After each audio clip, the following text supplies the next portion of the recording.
B. For me, your man, Louie T. Welcome to the command post. You know what it is. Post up. Take command. I, of course, am your commander-in-chief, Louie T. Thank you for joining me. So we have met our series finale of the Command Core, where we go through every single position on this team, figure out what the team did last year at the position, what we can deduce or try to hypothesize they're going to do this year at the position, what the number count will be, what the future of the position looks like, etc. Then rank that position within the division, the conference, and finally the league. Before we get to the finale of this series and one of the most volatile positions on this roster, and with the addition of Von Miller kind of shoring up the edge rusher position along that defensive line, the one position now that is really in, I don't want to say a perilous state, that's a bit extreme, but it is very volatile. It is a question mark. It's probably the biggest question mark on this roster. It's the safety position, and we will get to that position in a minute. But before we do that, speaking of Von Miller, last night we had a show talking about the signing of both Von Miller and our second-round pick, Trey Amos, which are two big signings for this team as they head to training camp. Amos is going to be among a group of rookies that reports on time on July 18th, today. And Von Miller will be reporting to camp, assuming he passes his physical, signs his deal on the 22nd with the rest of the roster.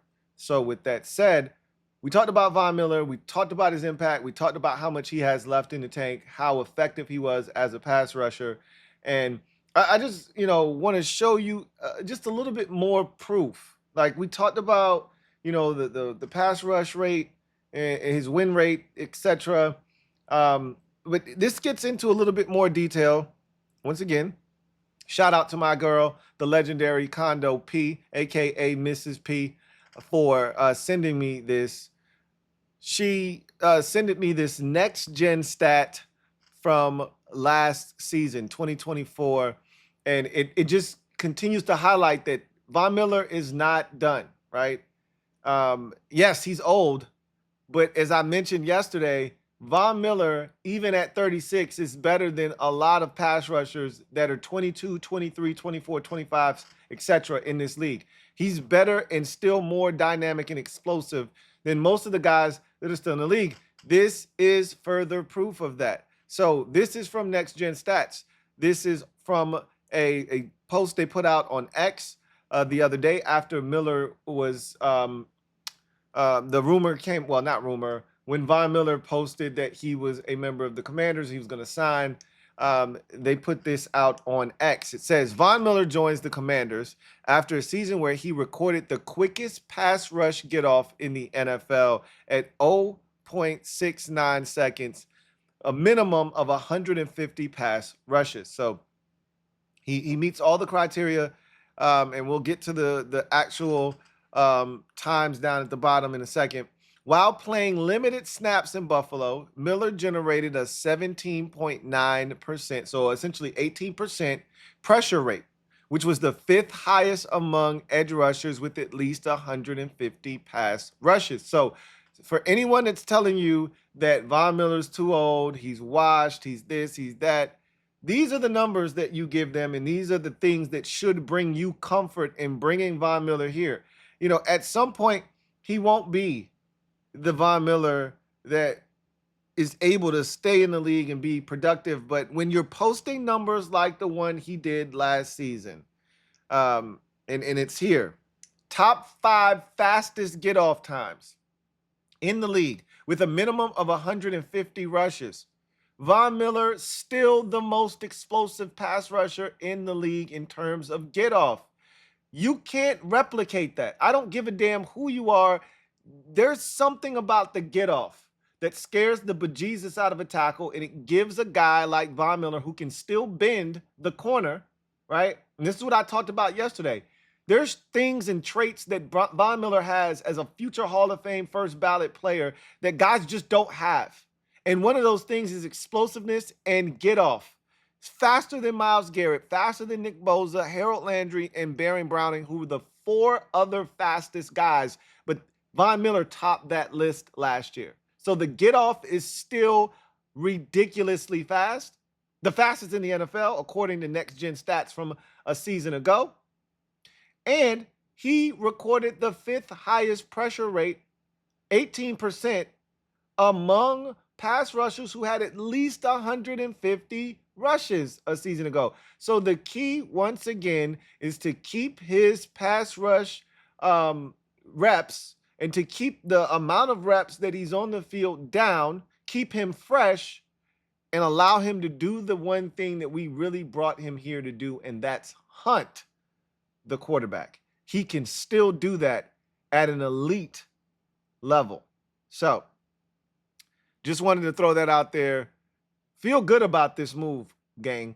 Like, we're chasing a chip, and this is a piece that's going to help us get, hopefully, there this season.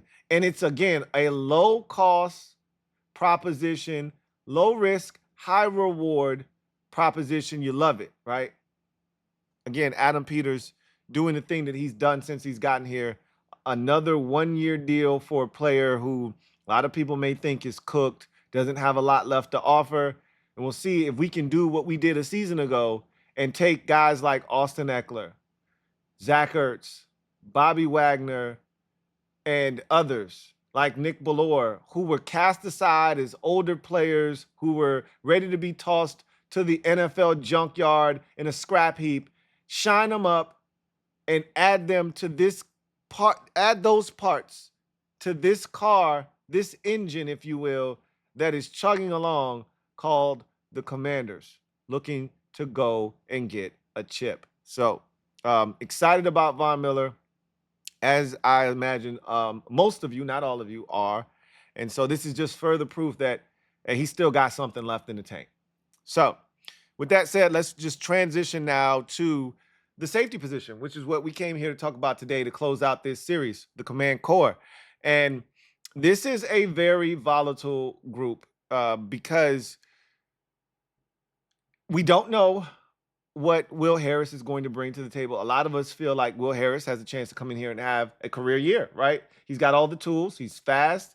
He has cornerback experience, came into the league as a corner. So we feel like he can cover a lot better than the guy that was here last year, and Jeremy Chin, who gave up a number of touchdowns in the secondary. But Jeremy Chin was a physical presence down around the line of scrimmage, did some good things, out in the flats and things of that nature. And a lot of people, weren't happy that Jeremy Chin wasn't brought back. And so Will Harris, kind of a question mark. Don't really know what to expect from Will Harris.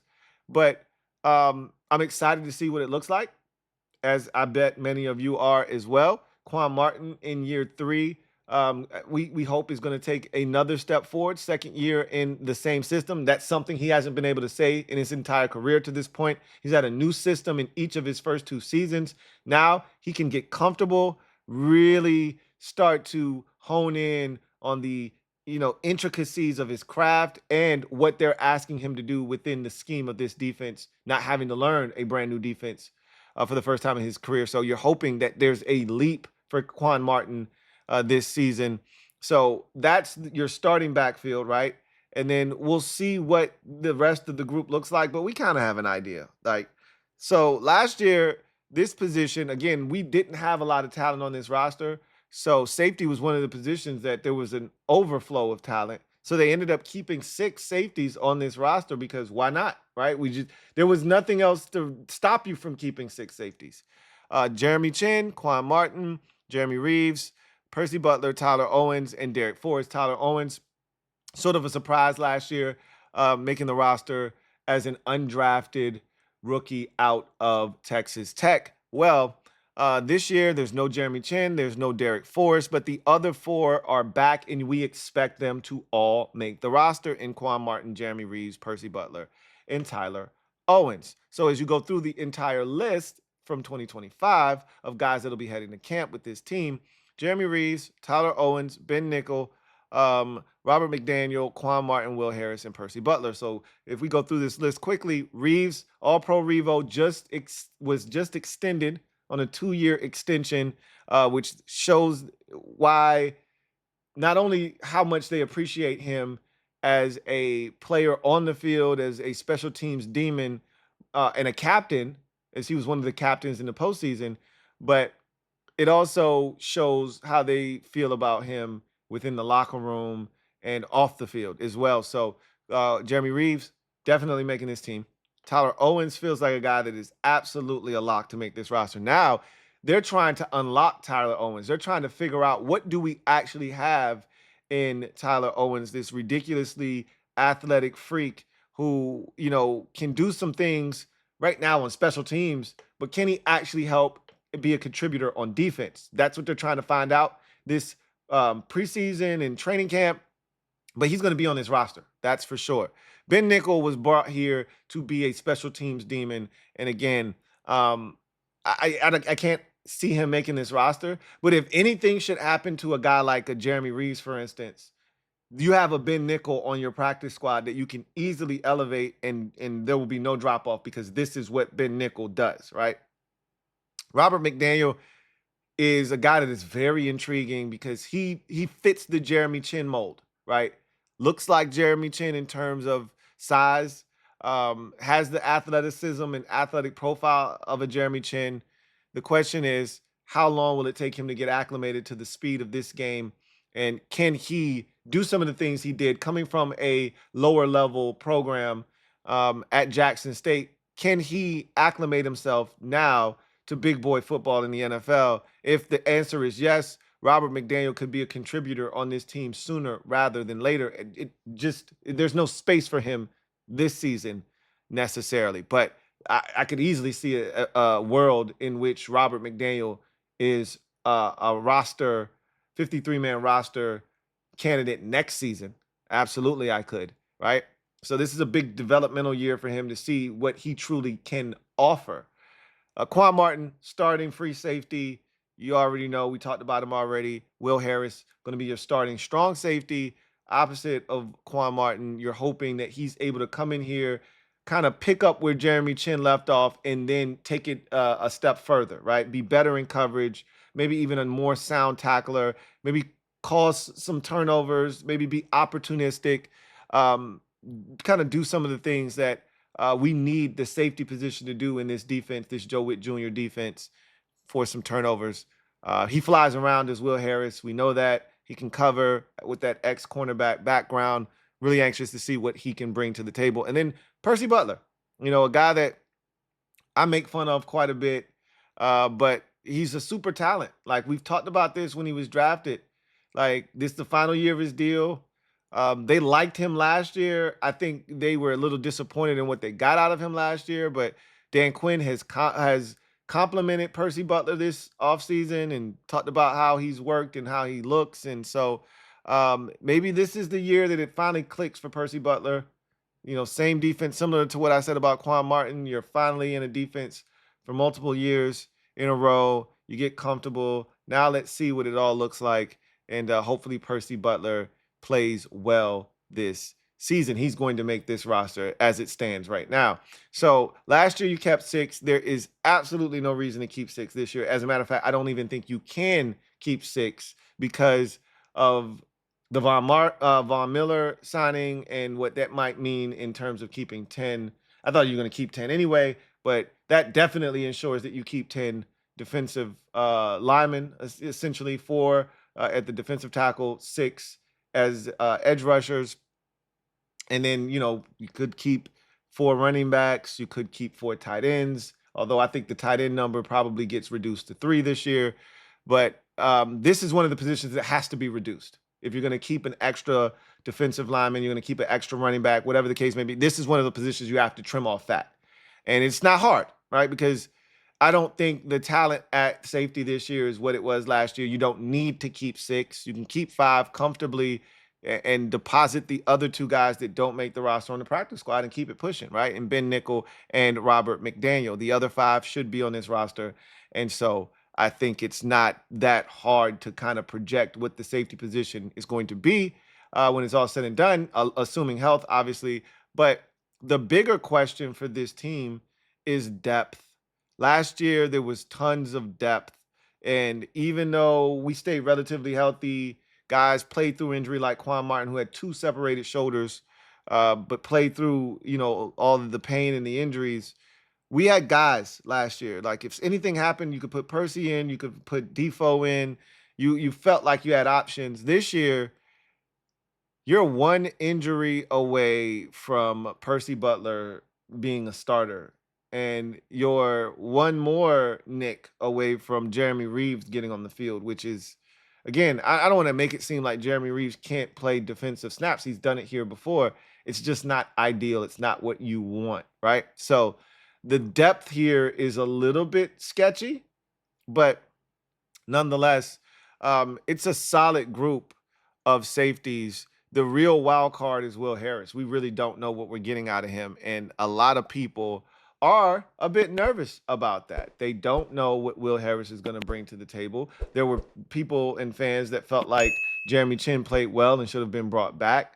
And so we're going to see if that move is going to backfire and blow up in their face, or if they made the right decision moving on from Jeremy Chin, cutting costs there, paying Will Harris a fraction of what Jeremy Chin got on the open market, and bringing him in and seeing if he can't upgrade the safety position. So now you take a look at where this team ranks from a safety perspective within the division, within the conference, and then finally league wide. So safety is not a strong suit of this team.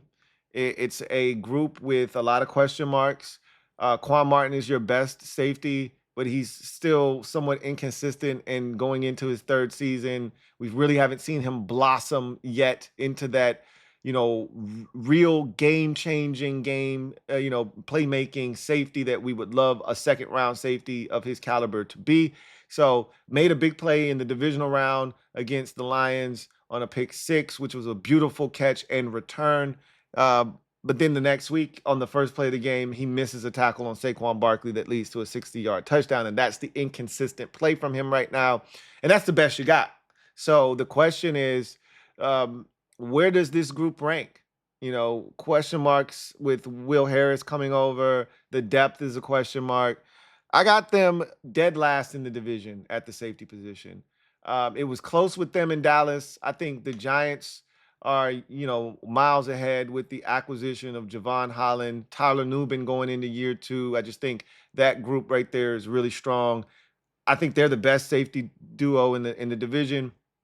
The Eagles, I love Reed Blankenship. I think he's better than Quan Martin at this point. And so I think they have a leg up. And they drafted Andrew Makuba, who I think is going to be really good. So I think the Eagles are second. I got Dallas third, former top 5 pick at one safety spot. And I think Donovan, um, um, shucks. I think Donovan is a really good safety. Can't think of his first name, but he's really good. And so you look at Dallas, it's close because I don't love their depth, but their two starters are really, really good football players, really solid football players. So better than what we are right now, but that could change. But right now, I just got us last, right? Because I don't know what Will Harris is going to be, and so then you go to the conference. Chicago has one of the better safety tandems in the league. Detroit, same thing, right? With Kirby Joseph and Brian Branch. That might be the best safety tandem. Kirby Joseph had like 87 picks last year. Brian Branch is a menace. Minnesota with Dirty Harry still going strong at probably like age 35 or whatever. I got them. Atlanta is a good group with Jesse Bates III. They drafted another young safety and Xavier Watts. I got Atlanta ahead of us. New Orleans, they got Justin Reed, who they just signed over from Kansas City. They still got Tyrann Mathieu. So I'll take them over us. Seattle, they just drafted the South Carolina safety. And they still have a couple of other guys that are really solid football players. Jordan Love, or not Jordan Love. Love, not Jordan. I can't remember his first name, but and it's a shame because he went to Notre Dame and he played for the Giants. But They got him, and so they got some really good football players.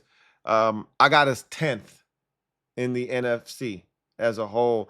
And I'm listening if you want to talk to me about the safeties in Green Bay and in Arizona. Green Bay has Xavier McKinney, who went ape shit last year, had like 8 or 9 picks, I think, last season. At like his first 5 or 6 games, he had a pick in every single game coming over from the Giants.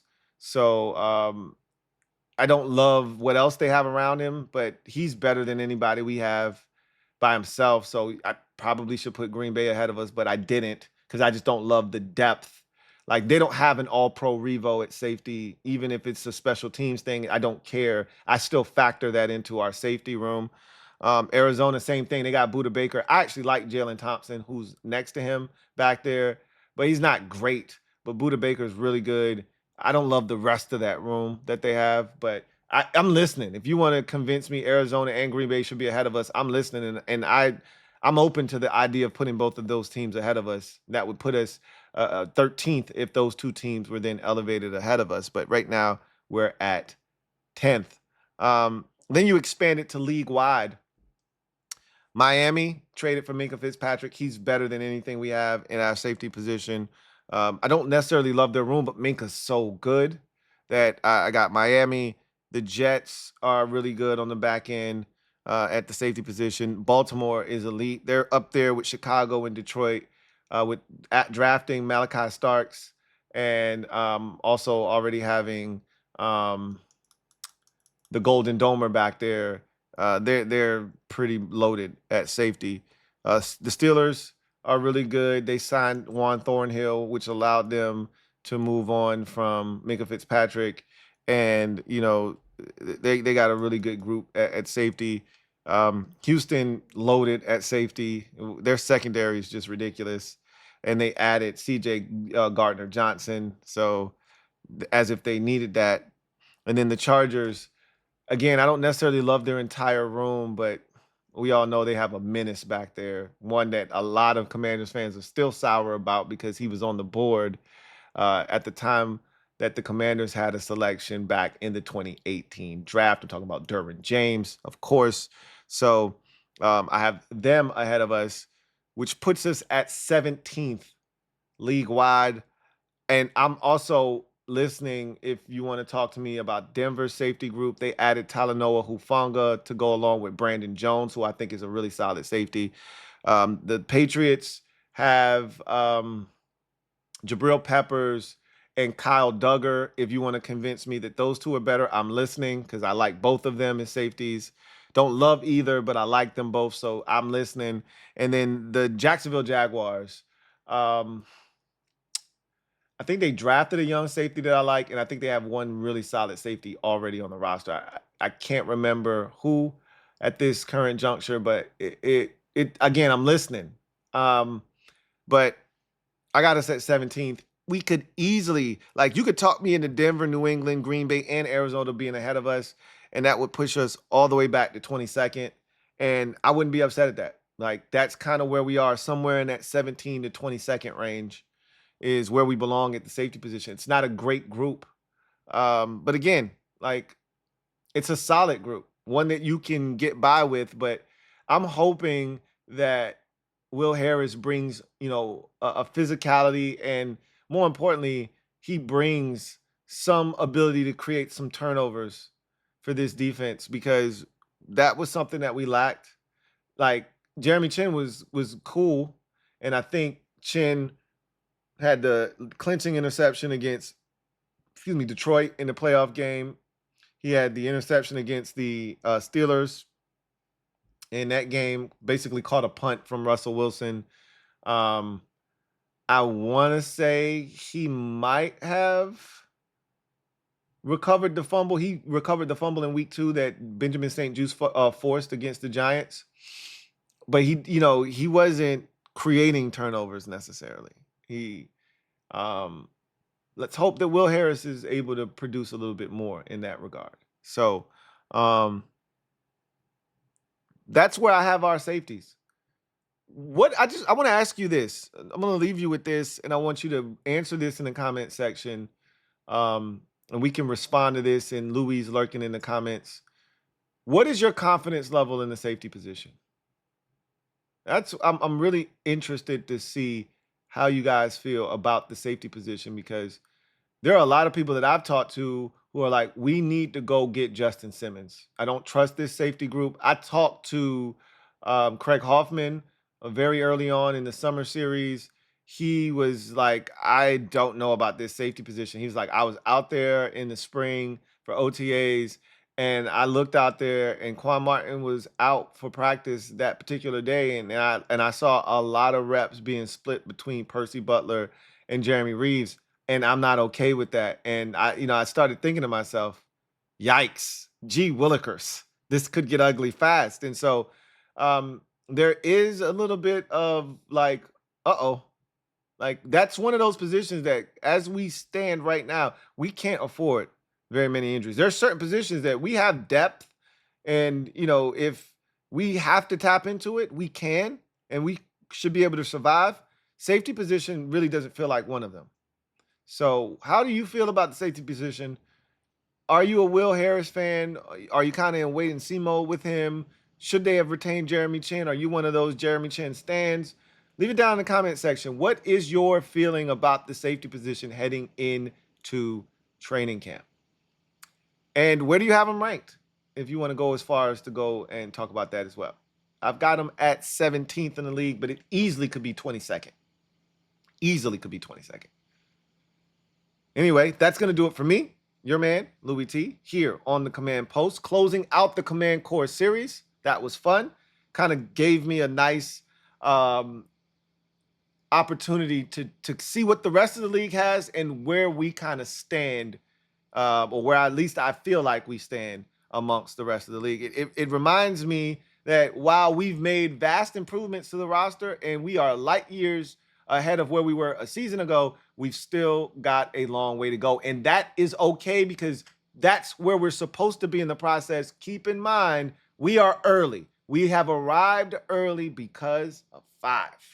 So all of this is the natural progression. We are doing this the right way. And we're ahead of schedule because we got one of them ones at quarterback. Celebrate! You should feel good. Anyway, that's going to do it for me, your man Louie T, here on the Command Post. You know what it is. Post up.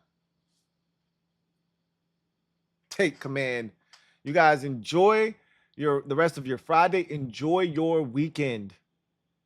And if anything happens Terry McLaurin related, you know what it is. In spite of that, or other than that, I should say, I'll see you on the other side of the weekend. Enjoy your weekend. And after this weekend, we are off, we are running, and we have camp. Mortimer, we're back.